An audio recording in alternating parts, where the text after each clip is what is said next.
आइए आज आपको चंद्रशेखर आजाद जी के बारे में बताते हैं। चंद्रशेखर आजाद भारतीय स्वतंत्रता संग्राम के प्रमुख नेताओं में से एक थे। उनका जन्म 23 जुलाई 1906 को अलीराजपुर रियासत के भाभरा गांव में एक ब्राह्मण परिवार में चंद्रशेखर तिवारी के रूप में हुआ था। उनके पूर्वज उत्तर प्रदेश के उन्नाव जिले के बदरका गांव के रहने वाले थे। उनकी मां का नाम जगरानी देवी और पिता का नाम सीताराम तिवारी था। आजाद का असली नाम चंद्रशेखर तिवारी था, लेकिन उन्होंने स्वतंत्रता संग्राम के दौरान आजाद नाम का उपयोग किया। 1921 में जब असहयोग आंदोलन अपने चरम पर था, तब 15 वर्षीय छात्र चंद्रशेखर भी इसमें शामिल हुए। परिणाम स्वरूप उन्हें 20 दिसंबर को गिरफ्तार कर लिया गया। एक सप्ताह बाद पारसी जिला मजिस्ट्रेट जस्टिस MP खरेघाट के सामने पेश होने पर उन्होंने अपना नाम आजाद, पिता का नाम स्वतंत्रता, अपना निवास स्थान जेल बताया, जिसे क्रोधित होकर मजिस्ट्रेट ने उन्हें 15 कोड़ों की सजा दी। 1922 में महात्मा गांधी द्वारा असहयोग आंदोलन को स्थगित किए जाने के बाद आजाद निराश हो गए। उनकी मुलाकात एक युवा क्रांतिकारी मनमथनाथ गुप्ता से हुई, जिन्होंने उन्हें राम प्रसाद बिस्मिल से मिलवाया, जिन्होंने एक क्रांतिकारी संगठन हिंदुस्तान रिपब्लिकन एसोसिएशन HRA का गठन किया था।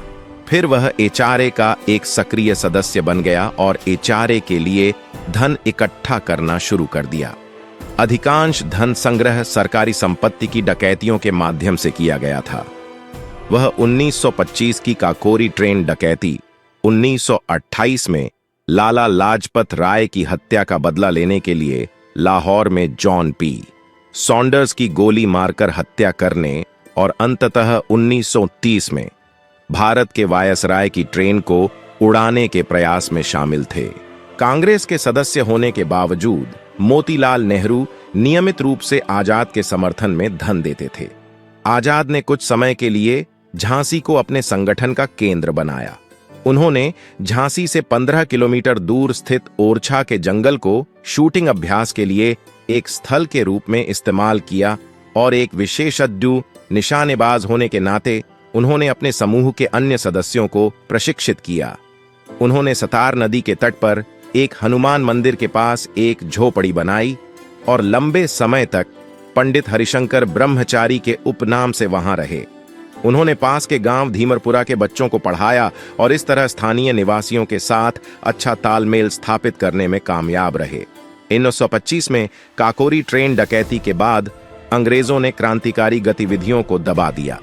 प्रसाद, अशफाकुल्ला खान, ठाकुर रोशन सिंह और राजेंद्र नाथ लाहिड़ी को उनकी भागीदारी के लिए मौत की सजा सुनाई गई थी। आजाद, केशव चक्रवर्ती और मुरारी लाल गुप्ता पकड़े जाने से बच गए। आजाद ने बाद में शिव वर्मा और महावीर सिंह जैसे साथी क्रांतिकारियों की मदद से HRA को पुनर्गठित किया। 1928 में भगत सिंह और अन्य क्रांतिकारियों के साथ उन्होंने गुप्त रूप से हिंदुस्तान रिपब्लिकन एसोसिएशन HRA को पुनर्गठित किया और 8-9 सितंबर को इसका नाम बदलकर Hindustan socialist Republican association HSRA कर दिया, ताकि अपने प्राथमिक उद्देश्य को प्राप्त किया जा सके, समाजवादी सिद्धांत पर आधारित स्वतंत्र भारत। इसके बाद आजाद ने लाला लाजपत राय की मौत का बदला लेने के लिए शिवराम राजगुरु, सुखदेव थापर और भगत सिंह जैसे क्रांतिकारियों के साथ मिलकर पुलिस अधीक्षक जेम्स A. स्कॉट की हत्या की साजिश रची।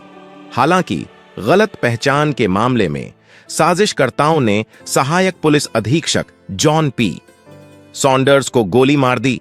आजाद ने एक भारतीय पुलिस हेड कांस्टेबल चन्नन सिंह की गोली मारकर हत्या कर दी, जिसने सिंह और राजगुरु के भाग जाने पर उनका पीछा करने का प्रयास किया था। 27 फरवरी 1931 को इलाहाबाद में पुलिस के CID प्रमुख JR नॉट बोवर को किसी ने बताया कि आजाद ऑल्फ्रेड पार्क में थे और अपने साथी और सहयोगी सुखदेव राज के साथ बातचीत कर रहे थे। बोवर ने उसे गिरफ्तार करने के लिए पार्क में अपने साथ जाने के लिए इलाहाबाद पुलिस को बुलाया। पुलिस पार्क में पहुंची और उसे चारों तरफ से घेर लिया। DSP ठाकुर विश्वेश्वर सिंह के साथ कुछ सिपाही राइफलों से लैस होकर पार्क में दाखिल हुए और गोलीबारी शुरू हो गई। आजाद ने 3 पुलिसकर्मियों को मार डाला, लेकिन खुद को बचाने और अपने सहयोगी राज की मदद करने की प्रक्रिया में वह बुरी तरह घायल हो गए। आजाद ने स्वतंत्रता संग्राम जारी रखने के लिए उन्हें बाहर जाने के लिए कहा और राज को पार्क से सुरक्षित भागने के लिए कवर फायर दिया। आजाद खुद को बचाने के लिए एक पेड़ के पीछे छिप गए और उसके पीछे से गोलियां चलाने लगे। पुलिस ने जवाबी फायरिंग की। एक लंबी गोलीबारी के बाद हमेशा आजाद रहने और कभी भी जीवित न पकड़े जाने की अपनी प्रतिज्ञा को निभाते हुए उन्होंने अपनी बंदूक की आखिरी गोली से खुद को सिर में गोली मार ली।